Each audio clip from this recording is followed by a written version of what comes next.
Hi everyone, my name is Nidhi Bhatnagar and I welcome you all in this channel. तो आज की video में हम क्या सीखेंगे? देखो, आज हम करने वाले हैं एनसीईआरटी का क्लास 10th की हिंदी की बुक से चैप्टर कारतूस, जिसे लिखा है हबीब तनवीर जी ने। अब इनका जन्म हुआ था 1923 में, इनकी डेथ हुई थी 2009 में। बहुत इंपॉर्टेंट है, ध्यान रखिएगा। तो चलिए शुरू करते हैं चैप्टर को। अब हम सबसे पहले पढ़ने वाले हैं जो लेखक हैं उनके विषय में। 1923 में छत्तीसगढ़ के रायपुर में जन्मे हबीब तनवीर ने 1944 में नागपुर से स्नातक की उपाधि प्राप्त की थी। स्नातक मतलब ग्रेजुएशन उन्होंने किया था, ठीक है। तत्पश्चात यानी कि उसके बाद ब्रिटेन की नाटक अकादमी से नाट्य लेखन का अध्ययन करने वो गए थे, ब्रिटेन गए थे, ठीक है। ब्रिटेन की नाटक अकादमी जहाँ पर आपको ड्रामा वगैरह लिखना वगैरह सिखाते हैं, ठीक है, वो सब वहाँ पर वो गए थे, नाटक अकादमी। और वहाँ पर उन्होंने नाट्य लेखन यानी कि नाटकों को लिखना जो है उसका अध्ययन उन्होंने किया था। और फिर दिल्ली लौटकर पेशेवर नाट्य मंच की स्थापना करी थी। जब वो दिल्ली वापस आए तो ब्रिटेन से जब वो दिल्ली वापस आए तो फिर उन्होंने क्या किया, वहाँ पर पेशेवर मतलब अपना एक पेशा ही बना लिया उन्होंने, और नाट्य मंच की उन्होंने स्थापना करी थी। नाटककार, कवि, पत्रकार, नाट्य निर्देशक, अभिनेता जैसे कई रूपों में ख्याति प्राप्त हबीब तनवीर ने लोक नाट्य के क्षेत्र में भी बहुत महत्वपूर्ण कार्य किया था। कि वो नाटककार भी थे, वो कवि भी रहे, वो पत्रकार भी रहे, वो नाट्य निर्देशक भी रहे, अभिनेता भी रहे, और ऐसे कई रूपों में उन्होंने ख्याति प्राप्त किया कि वो काफ़ी फेमस हुए। हबीब तनवार ने लोकनाट्य के क्षेत्र में महत्वपूर्ण कार्य किया है। लोकनाट्य के क्षेत्र में उन्होंने काफ़ी ज़्यादा काम किया है और कई पुस्तकों, फेलोशिप और पद्मश्री से उनको सम्मानित किया गया था। यानी ये सम्मान जो है इनको इनके जीवन में मिले हैं। आप आगे आते हैं कि कई पुरस्कारों, फेलोशिप और पद्मश्री से सम्मानित हबीब तनवीर के प्रमुख नाटक हैं आगरा बाजार, ये इंपॉर्टेंट है, याद कीजिएगा, आगरा बाजार, चरणदास चोर, देख रहे हैं नैन, और हीरमा की अमर कहानी। इन्होंने बसंत ऋतु का सपना, शाहजहाँपुर की शांतिबाई और मिट्टी की गाड़ी और मुद्रा राक्षस नाटकों का आधुनिक रूपांतरण भी किया है। चलिए अब आ जाते हैं आगे, पाठ प्रवेश, यानी कि पाठ में प्रवेश कर रहे हैं। अब हम अपने पाठ को समझेंगे। अब अंग्रेज इस देश में व्यापारी के वेश में आए थे। आप सभी जानते हैं भी अंग्रेज जो थे हमारे देश में कैसे आए थे, व्यापारी के वेश में आए थे। वो व्यापार करने ही तो आए थे, पहले तो शुरू में व्यापार ही करते रहे, लेकिन इनके इरादे केवल व्यापार करने के नहीं थे। अंग्रेज़ों के इरादे केवल व्यापार करने तक सीमित नहीं रहे थे। धीरे धीरे उनकी ईस्ट इंडिया कंपनी ने रियासतों पर कब्जा जमाना शुरू कर दिया था। तो धीरे धीरे क्या होता है, जो उनकी ईस्ट इंडिया कंपनी जो उन्होंने बनाई थी ना, उन्होंने भारत में रियासतों पर, बड़ी बड़ी रियासतें हुआ करती थी उस समय, राजा वगैरह हुआ करते थे, तो उन पर उन्होंने कब्जा जमाना शुरू कर दिया था। उनकी नीयत उजागर होते ही अंग्रेज़ों को हिंदुस्तान से खदेड़ने का प्रयास भी शुरू हो गया। अब जैसे धीरे धीरे लोग जो थे उनकी नीयत समझने लग गए थे कि भाई ये जो हैं ये हमारे ऊपर एक तरीके से हमारी रियासतों पे कब्जे कर रहे हैं, हम पर हावी हो रहे हैं, तो लोगों ने उनको, हिंदुस्तानियों ने उनको खदेड़ने का प्रयास भी शुरू कर दिया था। प्रमुख पाठ में से ऐसे ही जांबाज, जो हम प्रस्तुत पाठ अब पढ़ने वाले हैं, इस पाठ में ऐसे ही जांबाज कौन होता है, जो बहुत बहादुर होता है, उनके कारनामों का वर्णन किया गया है। जांबाज के कारनामों का इसमें वर्णन है। जिनका एकमात्र लक्ष्य, ठीक है, जिनका एकमात्र लक्ष्य था अंग्रेज़ों को इस देश से बाहर निकालना। ये जांबाज कौन थे, ठीक है, आगे आएगा, आप आगे देखना चैप्टर के अंदर। और कंपनी के हुक्मरानों की नींद हराम करने वाले ये दिलेर इतना निडर था कि शेर की मांद में पहुंचकर, यानी कि जैसे होता है ना, जहाँ शेर होता है उस वहाँ आप उसकी मांद में पहुंच जाओ तो हर एक आदमी डरेगा, लेकिन ये नहीं डरते थे। बेसिकली एक एग्जाम्पल आपको दिया गया है, उससे दो हाथ करने की मानद कंपनी के बटालियन के खेमे में ही नहीं आ पहुंचा, बल्कि उनके कर्नल पर ऐसा रौब गालिब किया कि उनके मुंह से भी वे शब्द निकले जो किसी शत्रु या अपराधी के लिए तो नहीं बोले जा सकते। होता क्या है कि ना, इनको ना पुलिस ढूंढ रही होती है, ऐसे समझो कि कर्नल, ब्रिगेडियर वगैरह सब ढूंढ रहे होते हैं इनको। तो जब कर्नल इन्हें ढूंढ रहे होते हैं और इनकी तलाश चल रही होती है, तो इतने बहादुर होते हैं कि खुद ही वहाँ पर आ जाते हैं, खुद ही इनसे कारतूस ले लेते हैं और खुद वापस वहाँ से चले भी जाते हैं, इन्हें बता के भी कि मैं कौन हूँ, ठीक है। और लेकिन कर्नल फिर उनको, उनकी तारीफ में भी फिर शब्द बोलते हैं कि बहुत ही बहादुर था। इस तरह से चैप्टर जो हमारा एंड होगा। तो चलिए शुरू करते हैं हम अपने चैप्टर को। अब आते हैं कारतूस चैप्टर। इस चैप्टर में पात्र कौन कौन है, देखो पात्र क्या होता है भाई, कैरेक्टर कौन कौन है। तो कर्नल है, लेफ्टिनेंट है, सिपाही है और सवार है। सवार ही है वो जो बहादुर जिनकी बात हम कर रहे थे। अवधि 5 मिनट की है, बस 5 मिनट में सीन है एक तरीके से जो लिखा गया है, और ये 5 मिनट में खत्म हो जाएगा। ज़माना कौन सा था, सन 1799 की ये बात है, जब ये सीन चल रहा है, उस ज़माने की ये बात चल रही है, ठीक है। और रात का समय है। स्थान क्या है, गोरखपुर के जंगल में कर्नल कॉलिंज के खेमे का अंदरूनी हिस्सा, ठीक है। 2 अंग्रेज़ बैठे बातें कर रहे हैं, कर्नल कॉलिंज और लेफ्टिनेंट खेमे के बाहर हैं, चांदनी छिटकी हुई है, ठीक है, मतलब रात का समय है और चंद्रमा की जो रोशनी है वो सब जगह है, अंदर लैंप जल रहा है। कर्नल क्या बोलते हैं कि जंगल की ज़िंदगी बड़ी खतरनाक होती है। लेफ्टिनेंट कहते हैं हफ्तों हो गए यहाँ खेमा डाले हुए, सिपाही भी तंग आ गए हैं। और वज़ीर अली, ये जो सवार हैं जिनकी हम बात कर रहे हैं वो कौन है? वज़ीर अली। आदमी है या भूत? हाथ ही नहीं लगता। तो बेसिकली ये लोग वज़ीर अली को ढूंढ रहे हैं, इसी वजह से ये जंगल में है, क्योंकि इनके हिसाब से क्या है, वज़ीर अली जो है वो कहीं जंगल में छिपे हुए हैं। कर्नल कहता है उसके अफसाने सुन के रॉबिन हुड के कारनामों की याद आ जाती है। रॉबिन हुड के कारनामों की याद आ जाती है। रॉबिन हुड भी ये करते थे ना, अमीरों का सामान लूटते थे फिर गरीबों वगैरह में बांट देते थे। तो कहते हैं उसके कारनामे सुन के रॉबिन हुड के कारनामों की याद आ जाती है। अंग्रेज़ों के खिलाफ उनके दिल में किस कदर नफरत है। कोई 5 महीने हुकूमत की होगी, मगर इस 5 महीने में वे अवध के दरबार को अंग्रेज़ी असर से बिल्कुल पाक कर देने में तकरीबन कामयाब हो गया था। ठीक है, तो लेफ्टिनेंट क्या जवाब देते हैं? कर्नल कॉलिंस, ये सयादत अली कौन है? तो वो पूछते हैं कि सयादत अली कौन है? तो कर्नल बताते हैं आसिफुद्दौला का भाई है। देखो आसिफुद्दौला कौन है? वज़ीर जो अली है ना, जो हमारे मेन कैरेक्टर, उनके पिता हैं ये, ठीक है। और सआदत अली कौन है? सआदत अली ये चाचा हैं वज़ीर अली के, राइट। तो वज़ीर अली का और उनका दुश्मन, ठीक है, आसिफुद्दौला का भाई। आसिफुद्दौला कौन? वज़ीर अली के पिताजी। तो बोलते हैं कि ये कौन है? आसिफुद्दौला के भाई हैं सआदत अली और वज़ीर अली का दुश्मन एक तरीके से। असल में नवाब आसिफुद्दौला के यहाँ लड़के की कोई उम्मीद नहीं थी। मतलब ऐसा था कि आसिफुद्दौला जो थे, जब वो नवाब बने तो उनका जो भाई था वो क्या सोचता था कि जब इनके तो बेटा ही नहीं है तो मेरे को क्या होगा, सारी संपत्ति मिल जाएगी इनके मरने के बाद। वाज़िर अली की पैदाइश को सआदत अली ने अपनी मौत का ख्याल किया। मतलब एक तरीके से उन्होंने सोचा कि भैया ये पैदा हो गया, अभी मेरे को कुछ भी नहीं मिलने वाला है, क्योंकि अभी तो जो आसिफुद्दौला जी हैं उनके ही इसको बेटे को, ये वज़ीर अली को सब कुछ मिल जाएगा। तो बड़ी नफरत सी करने लगे थे इससे। लेफ्टिनेंट कहता है मगर सआदत अली को अवध के तख्त पर बैठाने की क्या मसलिहत थी, क्या ज़रूरत थी, क्यों बैठाया? तो कर्नल बताते हैं कि सआदत अली हमारा दोस्त है। बेसिकली अंग्रेज़ आई हैं, तो अंग्रेज़ क्या करते थे, सआदत अली से इन्होंने दोस्ती कर ली थी। और बहुत ही ऐश पसंद आदमी। अगर आपको आ जाए सआदत अली कौन है उसके बारे में लिखिए। तो आसिफुद्दौला का जो है वो भाई था, वज़ीर अली के चाचा थे, और सआदत अली अंग्रेज़ों के दोस्त बन गए थे, और बहुत ही ऐश पसंद ये आदमी थे। इसीलिए वो कहते हैं हमें अपनी आधी मुमलिकत यानी कि जायदाद यानी कि दौलत उन्होंने दे दी, और 10 लाख रुपए नकद। तो अंग्रेज़ों को इन्होंने एक तरीके से रिश्वत दे दी कि भाई मुझे रहने दो, ऐसे ही बना हुआ, और तुम जो हो मेरी आधी दौलत भी ले लो, 10 लाख रुपए भी ले लो, लेकिन हमारे काम में दखलंदाजी मत करना आके। अब तो वह मज़े करता है और हम भी मज़े करते हैं, क्योंकि अंग्रेज़ों को मज़े क्यों आए? उन्हें 10 लाख रुपए मिल गए, आधी संपत्ति उसकी मिल गई, उसको मज़े क्यों आए? कौन सा उसकी संपत्ति थी? ठीक है, आगे आते हैं। लेफ्टिनेंट कहता है सुना है वज़ीर अली अफ़गानिस्तान के बादशाह शाह ज़मा को हिंदुस्तान पर हमला करने की दावत यानी कि आमंत्रण दे रहा है।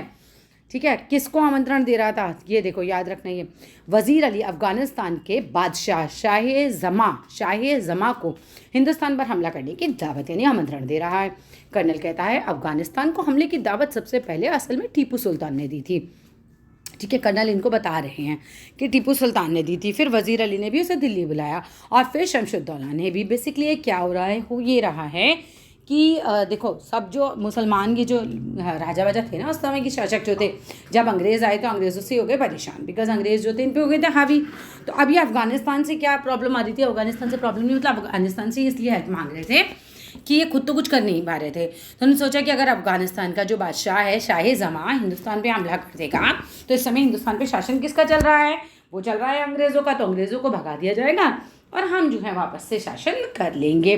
अफ़गानिस्तान पर हमले की दावत सबसे पहले वो बताते हैं कर्नल कि भाई टीपू सुल्तान, अब टीपू सुल्तान भी तो यही थे ना इस तरह से, तो वो भी जो थे अंग्रेज़ों से नफ़रत करते थे, और वज़ीर अली भी बहुत नफ़रत करते थे, सब अंग्रेज़ों को भगाना चाहते थे। तो बोलता है कि फिर क्या है, वज़ीर अली ने भी उसे दिल्ली बुलाया, फिर शमशुद्दौला ने भी। तो ये सब किसने बुलाया था? किसको? शाह ज़मा। कौन था शाह ज़मा? अफ़गानिस्तान का बादशाह था।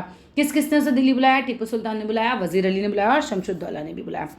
अब लेफ्टिनेंट पूछते हैं कौन शमशुद्दौला? तो कर्नल कहते हैं कि नवाब बंगाल के निस्बती यानी रिश्ते भाई, ठीक है, रिश्ते के भाई, नवाब बंगाल के रिश्ते के भाई हैं, बहुत ही खतरनाक आदमी है ये। तो बताओ शमशुद्दौला कौन? नवाब जो थे बंगाल के निस्बती, उनके रिश्ते का ये भाई था, ठीक है। लेफ्टिनेंट, इसका तो मतलब ये हुआ कि कंपनी के खिलाफ सारे हिंदुस्तान में एक लहर दौड़ गई है। अभी लेफ्टिनेंट को डर लग रहा है कि यार जो हमारी ये ईस्ट इंडिया कंपनी है, लोग सारे इसके विरोध में आ गए हैं। तो कर्नल कहता है जी हाँ, और अगर ये कामयाब हो गए तो बक्सर और प्लासी के कारनामे धरे के धरे रह जाएंगे, ठीक है। मतलब अगर ये लोग अपने मंसूबों में कामयाब हो गए तो बक्सर और प्लासी के कारनामे धरे के धरे रह जाएंगे, और कंपनी जो कुछ लॉर्ड क्लाइव के हाथों हासिल कर चुकी है, लॉर्ड वेल्जली के हाथों सब खो बैठेगी। जब मैंने लॉर्ड क्लाइव ने बहुत कुछ हासिल किया, लेकिन अगर ये लोग जो हैं, जो हमें भगाना चाहते हैं, जो हमारे खिलाफ इतना सब कुछ कर रहे हैं, अगर ये लोग कामयाब हो जाते हैं तो लॉर्ड वेल्जली के टाइम पर हम लोग सब कुछ हाथों से खो देंगे। तो लेफ्टिनेंट कहता है कि वज़ीर अली की आज़ादी बहुत खतरनाक है, हमें किसी न किसी तरह इस शख्स को गिरफ्तार कर ही लेना चाहिए। बेसिकली वज़ीर अली से आप बहुत डर रहे हैं, ठीक है। तो कर्नल कहता है कि पूरी एक फ़ौज के लिए उसका पीछा कर रहा हूँ, पूरी एक फ़ौज लिए कर्नल बोलता है मैं उसका पीछा कर रहा हूँ, पकड़ नहीं पा रहा, और बरसों से वो हमारी आंखों में धूल झोंक रहा है, यानी कि हम उसे पकड़ ही नहीं पाते, वो निकल जाता है हमारी पहुँच से, और इन्हीं जंगलों में फिर रहा है मतलब घूम रहा है और हाथ नहीं आता। उसके साथ चंद जाबाज हैं। जाबाज कौन होता है? बहादुर जो सिपाही वगैरह होते हैं, मुट्ठी भर आदमी, मगर ये दमखम है, मतलब इतना दमखम है उनके अंदर, इतना बहादुरी है, इतनी पावर है कि हम उन्हें पकड़ ही नहीं पा रहे हैं बेसिकली। तो कर्नल कहता है, लेफ्टिनेंट कहता है सुना है वज़ीर अली ज़ाती तौर से भी बहुत बहादुर आदमी है। मतलब पर्सनली भी अगर हम देखें, चलो हमारा तो हम दुश्मन की तरह देख रहे हैं, बट पर्सनली भी वो बहुत ज़्यादा जो है वो बहादुर है। तो कर्नल कहता है बहादुर ना होता तो यूँ कंपनी के वकील को कत्ल कर देता। अब एक किस्सा बताएंगे, कंपनी के वकील का कत्ल कैसे किया था वज़ीर अली ने। वज़ीर अली ने क्या किया था? कंपनी के वकील को मारा था। तो लेफ्टिनेंट कहते हैं कत्ल का क्या किस्सा हुआ था कर्नल? ये सब ना कर्नल जो है वो लेफ्टिनेंट को बता रहे हैं, कर्नल जो है वो लेफ्टिनेंट को बता रहे हैं क्या हुआ था। कर्नल कहते हैं किस्सा क्या हुआ था, उसको एक पद से हटाने के बाद हमने वज़ीर अली को बनारस पहुंचा दिया। मतलब जब हमने वज़ीर अली को उसके पद से हटाया ना, तो वज़ीर अली को पद से हटाया तो उसको कहाँ पहुंचा दिया? वज़ीर अली को बनारस पहुंचा दिया, और 3 लाख रुपए सालाना वजीफ़ा मुकर्रर कर दिया कि ठीक है, आप नवाब की पदवी छोड़ दीजिए। वज़ीर अली से कहा गया आप बनारस चले जाइए और हम आपको 3 लाख रुपए जो है वो सालाना, यानी कि साल में एक बार 3 लाख रुपए आपको मिल जाया करेंगे। उस समय 3 लाख तो मतलब पता नहीं, आप इमेजिन भी नहीं कर सकते, करोड़ों रुपया हो गया होगा आज का। तो कुछ महीने बाद गवर्नर जनरल ने उसे कलकत्ता, यानी कि जो अभी आज का कोलकाता है, वहाँ तलब किया, मतलब बुलाया। तो वज़ीर अली जो है कंपनी के वकील के पास गया जो बनारस में रहता था, ठीक है। वज़ीर अली भी कहाँ था? बनारस ही रह रहा था। तो जब ये पता चला वज़ीर अली को कि उनको कलकत्ता बुलाया जा रहा है, तो वो कहाँ पहुँचे? जो बनारस में लोकल वकील थे ना अंग्रेज़ों के, उनके पास पहुँचे। और फिर क्या होता है, उससे शिकायत की कि गवर्नर जनरल उसे कलकत्ता क्यों तलब करता है, क्यों बुलाता है, मतलब क्या प्रॉब्लम है, मुझे वहाँ क्यों बुलाया जा रहा है। तो वकील ने शिकायत की परवाह नहीं की और उल्टा उसे ही भला बुरा सुना दिया। वज़ीर अली के तो दिल में यूं भी अंग्रेज़ों के खिलाफ नफरत जो थी वो बहुत ही कूट कूट कर भरी थी, बहुत नफरत करता था वो। उसने खंजर से वकील का काम तमाम कर दिया। तो वकील किसका था? अंग्रेज़ों का वकील था। इन्होंने क्यों काम तमाम कर दिया? बिकॉज वकील जो था उसको सीधे सीधे जवाब नहीं दे रहा था, और वज़ीर अली जो था बहुत ज़्यादा नाराज़ हो चुका था। उन्होंने उसको मार दिया लेफ्टिनेंट, और भाग गया। लेफ्टिनेंट कहता है और भाग गया? तो कर्नल कहता है अपने जानिसारों समेत आजमगढ़ की तरफ भाग गया, ठीक है। आजमगढ़ के हुक्मरानों ने उन लोगों को अपनी हिफाजत में घाघरा तक पहुंचा दिया। अब क्या होता है, अब ये कारवां इन जंगलों में कई साल से भटक रहा है। तो बोलते हैं कि ये लोग जो है ना वज़ीर अली के साथ, जो वज़ीर अली के जानिसार हैं, जो उन पर जान देते हैं, जो उनके आदमी हैं, ये लोग सब यहीं पर ही कहीं जंगलों में भटक रहे हैं। तो लेफ्टिनेंट कहता है मगर वज़ीर अली का स्कीम क्या है? स्कीम कर्नल बताते हैं स्कीम यही है कि किसी तरह नेपाल पहुंचा। मतलब स्कीम क्या है, प्लान क्या है, करना क्या चाहता है, जंगलों में भटक के क्या हो जाएगा? तो बोलता है कि भाई वो क्या ना किसी तरीके से नेपाल पहुंच जाए, वो ऐसा चाहता है। अफगानी हमले का इंतज़ार करे, क्योंकि अफगान जब हमला कर देगा तो एक तरीके से उनके हिसाब से अंग्रेज जो है वो हार जाएंगे तो वापस इनको शासन मिल जाएगा। अपनी ताकत बढ़ाए। वज़ीर अली का प्लान क्या था कि अब जो वो नेपाल भाग जाए, फिर अफगानी हमला कर दें, हमले का इंतज़ार वो कर रहे थे, फिर वो ताकत बढ़ाएंगे अपने वज़ीर अली, और सआदत अली को उसके पद से हटाकर खुद अवध पर कब्जा करें। अभी सआदत अली को कब्जा हो गया है ना, सआदत अली का, जो उसके चाचा थे वज़ीर अली के। तो बोलते हैं कि उसको हटाकर खुद जो है अवध पर कब्जा करें और अंग्रेज़ों को हिंदुस्तान से निकाल दें। लेफ्टिनेंट कहता है नेपाल पहुँचना तो कोई मुश्किल नहीं, मुमकिन है। मुमकिन है कि पहुंच गया हो। तो उसको लगता है लेफ्टिनेंट को कि भाई कोई ज़रूरी थोड़ी है कि अभी तक नेपाल पहुंचा ही ना हो, क्या पता पहुंच भी गया हो अभी तक। तो कर्नल कहता है हमारी फ़ौजें और नवाब सादत अली के खां के सिपाही जो हैं बड़ी सख्ती से उसका क्या कर रहे हैं भाई, उसका पीछा कर रहे हैं। हमें अच्छी तरह मालूम है कि वो इन्हीं जंगलों में है। और एक सिपाही तेज़ी से दाखिल होता है। उसी समय क्या होता है, एक सिपाही आता है भागता हुआ, तेज़ी से वहाँ दाखिल होता है। भागता हुआ तो नहीं कह सकते, बट बहुत तेज़ी से दाखिल होता है। तो कर्नल उठ कर कहता है क्या बात है। तो गोरा दूर से गर्द उठती हुई दिखाई देती है। तो कर्नल क्या कहता है, गोरा को सिपाही हो गई है, ठीक है। तो कर्नल कहता है सिपाहियों से कह दो कि तैयार रहें। सिपाही सलाम करके चला जाता है, ठीक है। अभी कर्नल के सामने उसने बता दिया कि भी दूर से धूल उठती हुई दिखाई दे रही है, उनके हिसाब से कोई आ रहा है। कर्नल कहता है सिपाहियों से कहो भाई तैयार रहें। तो लेफ्टिनेंट कहता है, जो खिड़की के बाहर देखने में मसरूफ था, लेफ्टिनेंट खिड़की के बाहर दिख रहा था उस समय, तो गर्द तो ऐसे उड़ रही है जैसे पूरा एक काफिला चला आ रहा हो, मगर मुझे तो एक सवार नजर आता है। मतलब उनको समझ में आया कि धूल तो ऐसे उड़ रही है जैसे बहुत सारे लोग घोड़ों पे आ रहे हो, पर आ कौन रहा है, बस एक सवार, यानी एक ही व्यक्ति है जो घोड़े पे सवार है। वजीर अली होता है, पता है। कर्नल कहता है खिड़की के पास जाकर, हाँ एक ही सवार है, सरपट जो है घोड़ा दौड़ाए चला आ रहा है। लेफ्टिनेंट कहता है और सीधा हमारी तरफ आता हुआ मालूम होता है। कर्नल ताली बजाकर सिपाही को बुलाता है, जैसे हुक्म नहीं देते ताली बजाकर कहता आओ, तो फिर वो आ जाते हैं। तो कर्नल सिपाही से कहता है सिपाहियों से कहो इस सवार पर नज़र रखे और ये किस तरफ जा रहा है। सिपाही सलाम करके चला जाता है, चलो भी नज़र रख लेंगे। तो लेफ्टिनेंट कहता है शब्बे की तो कोई गुंजाइश ही नहीं, तेजी से इसी तरफ आ रहा है। बेसिकली शक की तो कोई गुंजाइश ही नहीं है भाई, ये इसी तरफ आ रहा है। लेफ्टिनेंट कर्नल को कहते हैं। टापों की आवाज़ बहुत करीब आकर रुक जाती है, यानी कि घोड़ों की आवाज़ जो होती है वो रुक जाती है। सवार बाहर से मुझे कर्नल से मिलना है। तो गोरा चिल्लाकर बहुत खूब, सवार कहता है बाहर से सी। गोरा क्या बोलता है, गोरा अंदर आके हजूर सवार आपसे मिलना चाहता है। गोरा जो है इनके वो सिपाही होंगे। कर्नल कहता है भेज दो। लेफ्टिनेंट कहते हैं वजीर अली का कोई आदमी होगा और हमसे मिलकर उसे गिरफ्तार करवाना चाहता होगा। मतलब ये सिर्फ एक ऐसे एज्यूम कर रहे होते हैं। तो कर्नल कहता है खामोश रहो। सवार सिपाही के साथ अंदर आता है। सवार आते ही पुकार उठता है तन्हाई तन्हाई। तो कर्नल कहता है साहब यहाँ कोई गैर आदमी नहीं है, आप राज़े दिल कह सकते हैं। मतलब तन्हाई तन्हाई बेसिकली सवार क्या कहना चाहता है कि मैं आपसे अकेले में बात करना चाहता हूँ। तो कर्नल कहता है देखो यहाँ पर कोई गैर आदमी नहीं है, आप राज़े दिल यानी कि आपकी जो दिल में बात है आप वो कह सकते हैं। सवार दीवार हमगोश दारद तन्हाई, अर्थात कर्नल लेफ्टिनेंट और सिपाही को इशारा करता है, दोनों बाहर चले जाते हैं। और जब कर्नल और सवार खेमे में तन्हा हो जाते हैं, बेसिकली अकेले हो जाते हैं, तो ज़रा वक्फे के बारे में चारों तरफ देखकर सवार कहता है, वक्फे के बारे में नहीं तो ज़रा वक्फे के बाद, ठीक है, चारों तरफ देख के, मतलब बेसिकली वो चेक कर लेता है कि भाई कुछ सुन तो नहीं रहा हमारी बातें, कोई है तो नहीं यहाँ पर। तो सवार क्या बोलता है, सवार बोलता है आपके इस मुकाम पर क्यों खेमा डाला है, आपने इस मुकाम पर मतलब इस जगह पर आपने क्यों खेमा डाला है, क्यों बैठे हुए हैं यहाँ पर। तो कर्नल कहता है कंपनी का हुक्म है कि जो वजीर अली है उसको गिरफ्तार किया जाए। सवार कहता है लेकिन इतना लाभ लश्कर क्या मायने है, मतलब इतने सारे सिपाही हैं, इतना सब कुछ है, तो इसका क्या मायने है। तो कर्नल कहता है गिरफ्तारी में मदद देने के लिए। सवार कहता है वजीर अली की गिरफ्तारी बहुत मुश्किल है साहब, एक्चुअली सवार खुद ही वजीर अली है ना।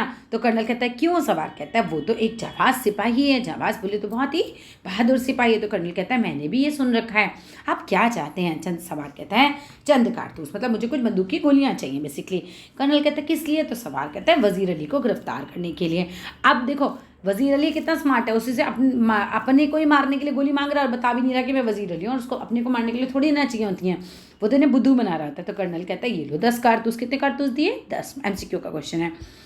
तो सवार मुस्कुराते कहता है शुक्रिया। तो कर्नल कहता है आपका नाम। सवार बताता है वजीर अली, आपने मुझे कारतूस दिए इसलिए मैं आपकी जान बख्शता हूँ, मतलब एक बेसिक तरीके जान बख्शी करता हूँ, मतलब जान छोड़ देता हूँ, आपको नहीं मारता। और ये कहकर वो बाहर चला जाता है। टापों का शोर सुनाई देता है, वो घोड़े पे टिक टिक करके चला जाता है। कर्नल एक सन्नाटे में है, हक्का बक्का खड़ा रह जाता है कि मतलब जिसको ढूंढ रहे हैं हम इतने टाइम से, वो हमारे पास आता भी है, हमारे खेमे में घुस आता है और हम उसे पकड़ भी नहीं पाते। और लेफ्टिनेंट अंदर आता है। तो लेफ्टिनेंट पूछता है कौन था। तो कर्नल जवाब देते हैं दबी ज़बान से, अपने आप से कहते हैं एक जाबाज सिपाही। तो यहाँ ये जो है प्रश्न उत्तर शुरू हो जाते हैं और चैप्टर हो जाता है हमारा फिनिश। तो अगर वीडियो अच्छी लगी तो ज़रूर जो है वो बताइएगा, और इसके जो वर्ड मीनिंग है वो आप देख सकते हैं, याद ज़रूर कर लीजिएगा। Thank you.